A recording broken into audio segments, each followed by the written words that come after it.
वर्षा दिन रे मरण जनता साजिछि रास्ता। नमस्कार, खबर टुडे को स्वागत करुछि मु भागीरथी बारिक।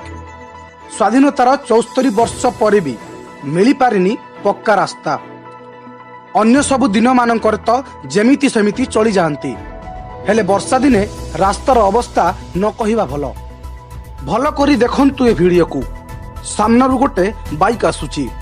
कादुआ पच पच रास्ता रे आसीबा बेले पछचक स्लिप कारणरू बाइकटी बुली जाउची।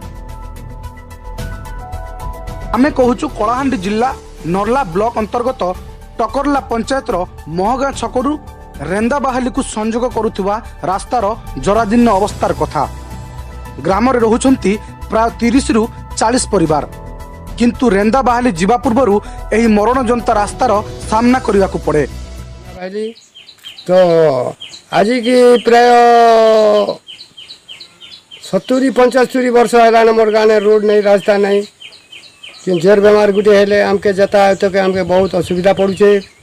गाड़ी फाड़ी नहीं, रोड हेले गाड़ी फाड़ी सब मिलवा कि एम्बुलेंस भी आसवा।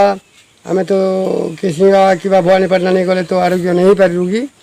तेणु कहूँ जरूरी रास्ता नितांत दरकार। रिंदाबाली ठारू पलम रास्तार एभली अवस्था जोगु गाँ को जाई पारेनी एम्बुलेंस। रोगी एवं गर्भवती महिला को बोहिबाकू पड़े प्राय 2 रु 3 किलोमीटर। एने ग्रामवासी स्थानीय प्रशासन को जनइथिबा सत्वे कौनसी पदक्षेप ग्रहण करनथिबा अभियोग होईछि। नर्ला ब्लॉक रु धनुर्ज साउंड को रिपोर्ट, खबर टुडे।